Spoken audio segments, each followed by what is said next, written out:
Avis vascular centre మన దేశంలోనే the best varicose vein hospital. మీ అబ్బాయి గురించి చెప్పండి సార్. మంచి దర్శకుడు, సెన్సబుల్ దర్శకుడు అని పేరు ఉంది కదా, మీ అభిప్రాయం?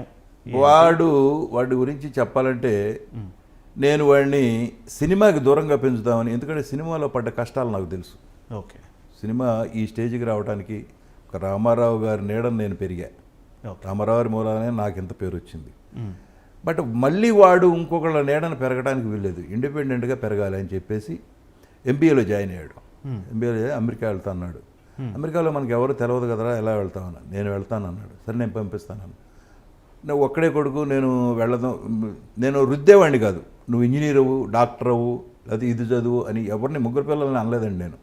మీకు ఏది ఇష్టమైతే అది చదువుకోండి. అలాగే వాడిని ఎంబీఏలో చేర్పిస్తే అమెరికా వెళ్తాన్నాడు, వెళ్ళాడు. నాకు తెలియదు వాడు యాడ్ మేకర్ అని. అమెరికాలో నెంబర్ ఆఫ్ యాడ్స్ చేశాడు. ఏబీసీ కార్పొరేషన్కి చాలా యాడ్లు చేశాడంట. అవి ఒక రోజు నాకు పంపాడు. ఇదేమిటి, నేను వీడిని చదువుకుంటాడు శుభ్రంగా, ఎక్కడన్నా జాబ్లో చేస్తే హ్యాపీగా ఉంటాడు అని నేను అనుకుంటే వీడు మళ్ళీ ఎడు తిరిగి సినిమాకి వచ్చాడంటే. ఒక ఫైన్ మార్నింగ్ మద్రాసు వచ్చేసాడు. మద్రాసు వచ్చేసి నేను మంచి యాడ్లు చేశాను చూడమన్నాడు. చూశా నేను, బాగున్నాయి యాడ్లు, మంచి బ్యూటిఫుల్ టెక్నీషియన్ వాడు. నేను ఆ టెక్నీషియన్ అవుతాడని నాకు తెలియదు అసలు. స్పీల్బర్గ్ దగ్గరికి వెళ్ళి ఈ స్క్రిప్ట్ రాయటం ఏదో అవన్నీ నేర్చుకుని వచ్చాడు. స్టడీ కమ్ కెమెరా ఆపరేషను ఒక సింగిల్ హ్యాండ్తోనే ఆపరేట్ చేస్తాడు. ఇవన్నీ అని చెప్పి తెలిసిన తర్వాత నేను ఆశ్చర్యపోయాను. వీడేంటి, మనం ఏం చదువుకోమన్నాము, ఏం చదువుకున్నాడు, అటు తిరిగి మళ్ళీ సినిమాకి వచ్చాడు. వచ్చి ఒక రోజు అన్నాడు, నేను యాడ్ ఫిలిం ఏజెన్సీ పెడుతున్నానని. మద్రాసులో యాడ్ ఫిలిం ఏజెన్సీ పెట్టాడు. సరే నీ ఇష్టం, నువ్వేం చేస్తానంటే అది చేసుకో అని ఒక ఇల్లు అద్దెకి తీసుకుని, అప్పుడు మా ఈవీవి సత్యనారాయణ గారి ఇల్లు ఉండేది, ఆ ఇల్లే అద్దెకి తీసుకుని అందులో యాడ్ ఫిలిం పెట్టాడు. పెట్టి అక్కడ మంచి మంచి యాడ్స్ చేశాడు. సౌందర్య గారితో, శ్రీకాంత్తో, వెంకటేష్తో ఎన్ని యాడ్లు చేస్తున్నాడు. చేస్తా ఒకరోజు అన్నాడు, నేను ఈ స్మాల్ స్క్రీన్ నుంచి బిగ్ స్క్రీన్కి వెళ్ళాలన్నది డాడీ అన్నాడు. నేను ఎవరి దగ్గరికి వెళ్ళి మీరు డబ్బులు పెట్టండి మా అబ్బాయి పాడు చేస్తాడని చెప్పనరా, నువ్వు సినిమా తీస్తే డబ్బులు వస్తాయో పోతాయో తెలియదు, బట్ వాళ్ళని నేను రిక్వెస్ట్ చేయలేను, నేను అలాంటి పనులు చేయను. అదేంటి అందరూ కొడుకుల్ని ఎంకరేజ్ చేస్తారు, నువ్వు ఎంకరేజ్ చేయకుండా అన్నాడు. ఎంకరేజ్ అంటే ఏం కావాలి చెప్పి, నీకు చదువు చెప్పించాను. ఆడి క్లాస్మేట్లంతా ఇండియన్ ఎక్స్ప్రెస్లో జనరల్ మేనేజర్స్, ఒకడు 1,50,000 2 లక్షలు డ్రా చేస్తున్నారు అని అంటే నేను అన్నాడు, ఫ్యూచర్లో నీకు తెలియదు, పిల్లలకి స్కూల్ ఫీజు కట్టడానికి సరిపోవు 1,00,000 2 లక్షలు వాస్తవమే కదా అని చెప్పాడు. అప్పుడు చెప్పాడు ఆ రోజుల్లో. సరే నీ ఇష్టం రా, ఏంటి ఇప్పుడు సినిమా తీయాలి అంతే కదా, నేను అడగను, నువ్వు ఒక పని చేయి, నువ్వు డిసైడ్ చేసుకో, బడ్జెట్ వేసుకో, ఎంతలో తీయగలవు, నీకు ఎవరు కావాలి ఆర్టిస్టులు చెప్పు నాకు అని చెప్పి ఒక 4 రోజులు టైం ఇచ్చాడు. 4 రోజుల్లో వచ్చాడు. వచ్చి ఒక 70 lakhs నా బడ్జెట్ అన్నాడు. సరే 70 lakhs అయితే మనమే తెద్దాం అని చెప్పా. మనమే తెద్దాము, ఆర్టిస్టులు ఎవర్రా అన్న. ఆర్టిస్టులు అంటే నాకు ఈవీవి గారు అబ్బాయి 2వ వాడు కావాలన్నాడు. అదేంటరా, ఆశ్చర్యపోవటం మామూలు ఆశ్చర్యం కదా, ఎందుకంటే ఈవీవి గారికి నాకు మధ్య సాన్నిహిత్యులు, ఆయన రోజు నరేష్ గురించి బాధపడేవాడు. వీడిని ఏం చేయాలయా, నాకేం అర్థం కావట్లేదు, వాడేమో ఆర్టిస్ట్గా పనికిరాడు, ఏం చేయాలి, ఓ పని చేద్దామండి, పెద్ద అబ్బాయి ఎలాగో ఆర్టిస్ట్ అయ్యాడు కదా, వీడిని డైరెక్టర్నో ప్రొడ్యూసర్నో చేద్దాము, మనమే సినిమాలు తీద్దాం మనం బ్యానర్ పెట్టి అని చెప్తూ ఉండేవాడిని నేను. ఇప్పుడు సడన్గా వాడు ఆర్టిస్ట్ అనేది, అదేంట్రా అందరూ వద్దన్నారు, నువ్వు వాడిని ఆర్టిస్ట్ పెట్టుకున్నావు అంటే, నా కథలో క్యారెక్టర్కి అతను యాప్ట్గా సరిపోతాడు, మంచి కామెడీ ఉంటుంది అని చెప్పాడు. సరే నేను ఈవీవి గారికి చెప్పాను, ఎల్లవయ్యా నాకన్నా పెచ్చాడులు దొరకలేదా నీకు జోకులు వేయడానికి అని అన్నాడు ఆయన. కాదండి నిజంగానే తీస్తాడంట వాడు, అడుగుతున్నాడు అంటే, అయితే మొదలెట్టమని నోరు చేశాడు ఆయన. సరే అక్కడి నుంచి వీడు మొదలెట్టడం, వాడే ప్రొడ్యూసరు, బ్యానర్ వాడిదే, అన్ని వాడి పేరుని రిజిస్టర్ చేసే ఛాంబర్లో. చేసిన తర్వాత సురేష్ రామానాయుడు గారు అబ్బాయి వీడి కథ విన్నాడు. కథ విని ఏదో చక్కగా ఉంది బడ్జెట్ 70 lakhs అంటే 50% నేను కూడా ఉన్నా అన్నాడు. సరే మళ్ళీ వచ్చాడు వీడు, ఏంటి డాడీ ఇలా అంటున్నాడని. ఓ పని చేద్దాంరా, ఇప్పుడు నువ్వు సినిమా తీస్తే ఎవరో కొనరు, ఇమ్మీడియట్గా బిజినెస్ అవ్వదు, ఇది రిలీజ్ చేయలేం మనం, అవును, వాళ్ళకి అన్నీ ఉన్నాయి, నెట్వర్క్ అంతా ఉంటుంది. నెట్వర్క్ ఉంది, స్టూడియో ఉంది, ల్యాబ్ ఉంది, రికార్డింగ్ థియేటర్లు ఉన్నాయి, డబ్బింగ్ థియేటర్లు ఉన్నాయి, వాళ్ళది 50% చేయమను, వాళ్ళు 35 వాళ్ళది తీసుకోమను, 35 మనం క్యాష్ పెడదాం, సినిమా తెద్దాం అని చెప్తే సరే ఓకే అని చెప్పి అలా మొదలెట్టి ఆ సినిమా 69 lakhsలోనే కాపీ తీశాడు.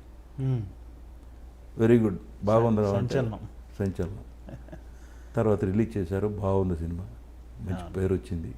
అవును, ఇప్పటికి కూడా అండి రవిబాబు గారి దగ్గర చాలా చాలా గొప్ప విషయం ఏంటంటే, పర్సనల్గా నేను ఈ ఇంటర్వ్యూ ద్వారా జనానికి చెప్పాలనుకున్నాను, ఆయన పెట్టే ఫ్రేమ్ మిగతా డైరెక్టర్ల కంటే విభిన్నం.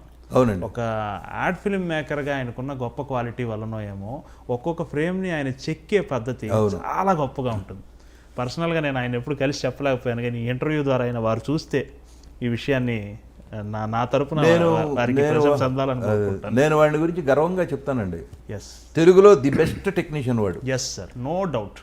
గోడ రంగు ఏముంది, హీరో ఏమి డ్రెస్ వేస్తున్నాడు, ఏం చెప్పులు వేస్తున్నాడు, ఫస్ట్ పిక్చర్ కండి అల్లరికి టేబుల్ మీద పెట్టే కప్పులు, నేను ఏదో ఈ కప్పులు పెట్టండి రా అని ఇస్తే తీసి అవతల పారేసాడు, కొత్త కప్పులు కొనుక్కురండి, అవి ఉంటేనే సినిమా తీస్తా, లేకపోతే నేను తీనన్నాడు వాడు ఫస్ట్ పిక్చర్కి. ఈవెన్ సరే అప్పుడు 2 కప్పులు కొత్తవి కొనిపి తెప్పించా, మంచం కావాలంటే కొత్త తెమ్మన్నాడు, తెప్పించా. సరే వాడికి ఏం కావాలో ఇవ్వకపోతే, ఇప్పుడు తన డైరెక్టర్ అనుకున్నది తీయాలి, మనం ఫెసిలిటీ ఇవ్వకపోతే తీయడు, క్వాలిటీ పడిపోతుంది.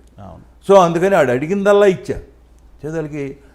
అప్పుడు అనుకున్నాను నేను, ఓహో ఈడు సూపర్ టెక్నీషియన్, ఈడు గోడ కలర్ కాడ నుంచి, హీరో వేసుకునే షూ కాడ నుంచి, చెప్పుల కాడ నుంచి, చుట్టూ ఉన్న వాళ్ళు ఆర్టిస్ట్, హీరోయిన్ ఏం వేసుకుంటుంది, ఇవన్నీ కూడా వాడు కూర్చొని ప్లాన్ చేస్తాడు. ఎస్, ఈవెన్ కెమెరా మూమెంటు, ఆ సినిమా మొత్తం ఒక హాస్యభరితమైన సినిమా. అవును, ఆ లక్ష్మీపతి క్యారెక్టరు, ఆ పాల ప్యాకెట్లో విసరటం, అదంతా ఎంత అందంగా చిత్రీకరించాడంటే ఆ కెమెరాలో లాంగ్వేజ్లోనే కామెడీ వచ్చింది. అవును, విడిగా ఆర్టిస్టులు మాట్లాడటం కదా, కెమెరా కూడా మాట్లాడగలదు, కెమెరా కూడా కామెడీ చేయగలదు.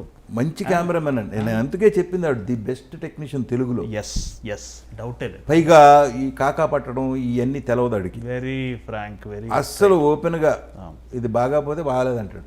ఏంటో బాగాలేదు, 7 o'clock రండి అంటే 7 o'clock రావాలి, 7 o'clock మొదలెడతాడు, 5 o'clock ప్యాకప్, ఆ తర్వాత చేయడు, షూటింగ్ చేయడు. ఏంటి హింస, రేపు రిలీజ్ అయ్యేంటి, ఇప్పుడు అర్జెంట్ ఏమీ లేదు, అయినంత వరకు ఈ సీన్ అనుకున్నాం, ఈ సీన్ అయిపోయింది కదా, 3ంటికి సీన్ అయిపోయిందంటే 3ంటికి ప్యాకప్, తర్వాత చేయడు, ఇంకో సీన్ పెడదామన్నా కూడా వద్దంటాడు. మిమ్మల్ని డైరెక్ట్ చేసేప్పుడు ఎట్లా ఉంటుంది, మీరు ఎలా? సరదాగా ఉంటుందండి, ఆడతా పడతాం. ఇప్పుడు నేను ఢిల్లీ రాజేశ్వరి మీద రొమాన్స్ తీశాడు. అవును, నేను వీడు సిగ్గుపడతాడా లేకపోతే ఏంటంటే డైరెక్టర్గానే చెప్పాడు, నాకు ఇలా కావాలి, ఓకే నీకు అలా కావాలంటే అలాగే చేస్తాం, నీకు ఎలా కావాలో చెప్పు, మీ పాత యాక్టింగ్లు అవసరం లేదు, మేము చెప్పినట్టు చేయండి చాలు అన్నాడు. అలాగే ఓకే, పాత యాక్టింగ్ నేను చేస్తానని చెప్పట్లేదు, నీకేం కావాలో చెప్పు చేస్తాం, అది చేసేవాడు. టేక్ 1 ఓకే అనేవాడు, లేకపోతే బాగాలేదు ఇది అని చిరాకు పడేవాడు. సరే మళ్ళీ ఆడికి కావాల్సినట్టు చేసేవాళ్ళం. ఎక్కడ కాంప్రమైజ్ లేదు, అస్సలు ఎక్కడ కాంప్రమైజ్ అవ్వడం దేని విషయంలో కూడా. ఈ బిల్డింగ్ ప్రొద్దున్నే 6:30కి లైటింగ్ ఉంటుంది, 6:30కి షార్ట్ తీయాలంటే 6:30 తీస్తాడు, 6:30 to 7 అంతే తీస్తాడు. సీన్ అవ్వకపోతే మళ్ళీ మర్నాడు తీస్తాడు, మళ్ళీ 6:30కి మొదలెట్టాలి, అందరు రావాల్సిందే. అందుకనే వాడి సినిమా మంచి క్వాలిటీలు ఉంటాయి, చాలా చాలా. అదే విజువల్ ఫీస్ట్ చక్కగా చెక్ ఉంటుంది ఫ్రేమ్. సెపరేట్ ఆడియన్స్ వచ్చేసారు ఆడికి, యూత్ పడిసేస్తారు, ఎప్పుడు సినిమా వస్తుంది. అవునండి, కరెక్ట్. అదండి వాడి గురించి. And for more videos, please subscribe to iDream. Please subscribe to iDream. Please subscribe iDream. And please subscribe to iDream. For more videos, subscribe to iDream. please like, share and subscribe to the channel. Congratulations, iDream. Subscribe to iDream. Subscribe to iDream. So subscribe to iDream Media. iDream ki iDream team andarki huge congratulations. Please subscribe iDream Media. Please subscribe to iDream. Subscribe iDream. Please subscribe to iDream.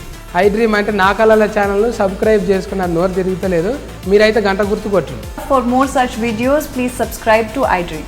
Subscribe to iDream. Please subscribe to iDream. Please subscribe iDream Media. Please do subscribe to iDream. Please subscribe to iDream Media. For best entertainment and information, please subscribe iDream. And don't forget to subscribe to iDream.